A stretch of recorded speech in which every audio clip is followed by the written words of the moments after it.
São Luís Crosopy acompanha quem se entrega à providência de padroeiro. Com a sua intercessão a favor dos pequenos, dos pobres, da juventude em dificuldade, das pessoas que sofrem, de quantos vivem situações penosas, também hoje, Padre Luís continua a indicar para todos a estrada da união com Deus, da compaixão e do amor. Além disso, está pronto para acompanhar os passos daqueles que se entregam à providência de Deus. Naturalidade. São Luís Crosopy nasceu em 4 de agosto de 1804, em Udine, cidade do Friuli, no norte da Itália. Cresce num ambiente familiar rico de fé e caridade cristã. Aos 12 anos, inicia o caminho do sacerdócio, frequentando o seminário diocesano de Udine e, em 1827, é ordenado sacerdote. Ao seu lado estão os irmãos Carlos e João Batista, ambos sacerdotes. Descoberta do chamado. No ambiente paupérrimo do Friuli de 1800, debilitado pela carestia, guerras e epidemias, São Luís Crosopy dedica-se, com outros sacerdotes e um grupo de jovens professoras, à acolhida e à educação das derrelitas, as jovens mais sozinhas e abandonadas de Udine e dos arredores. Para elas, ele coloca à disposição os seus bens, as suas energias, o seu afeto. A sua vida, de fato, é uma expressão palpável da grande confiança na providência divina.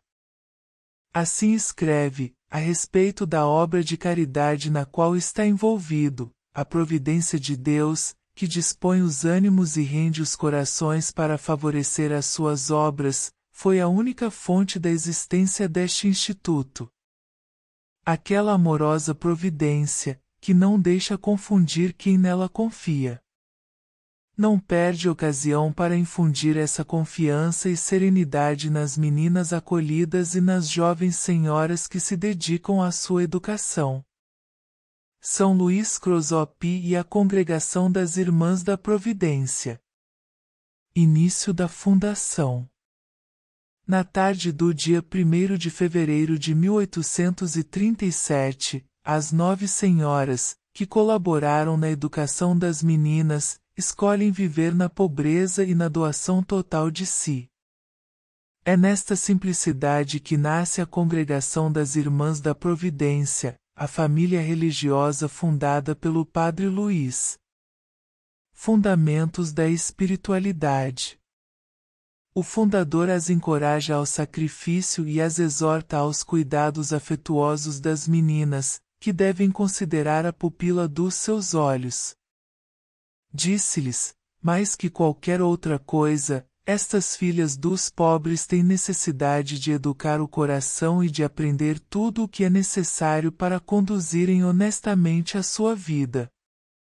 E ainda, o cansaço, a aplicação, a ocupação contínua e as preocupações fastidiosas para ajudá-las, socorrê-las e instruí-las, não vos desencorajem, sabendo que fazeis tudo isto a Jesus.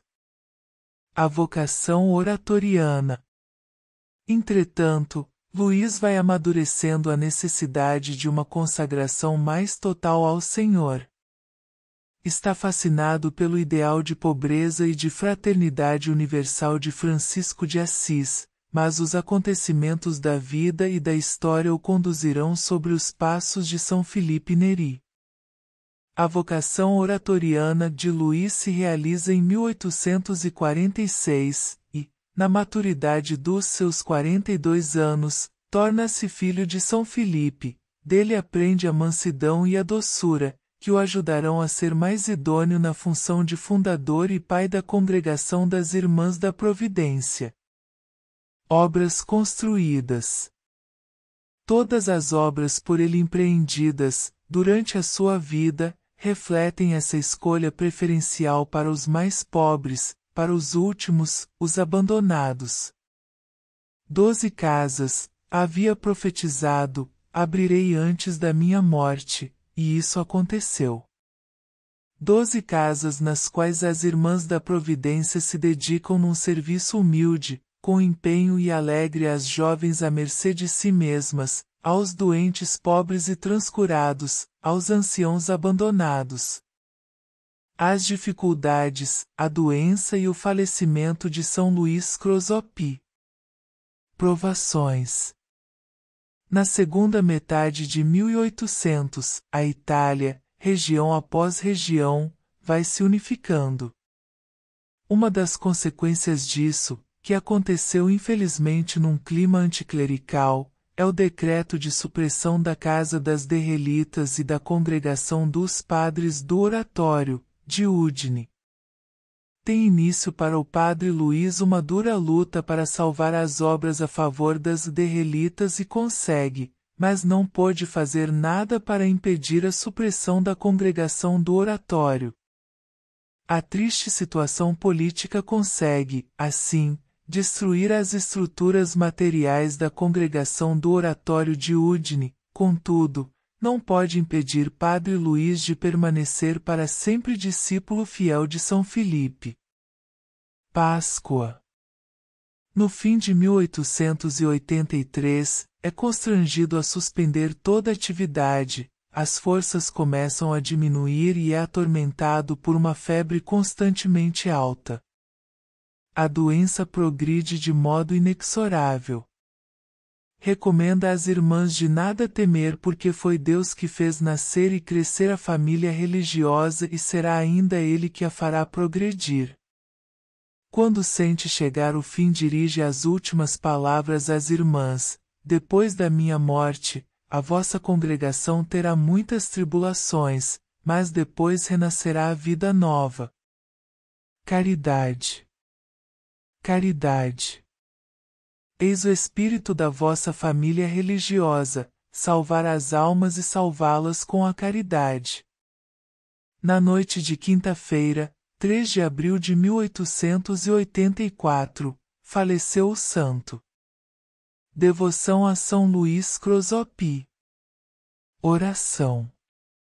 Ó Senhor, que em São Luís acendeu o fogo do teu amor para a humanidade sofredora e o tornou modelo de santidade para todos nós, infundi o mesmo espírito de caridade operante no teu povo e nesta tua igreja, para torná-la imagem legível do teu vulto paterno para os homens e mulheres do terceiro milênio.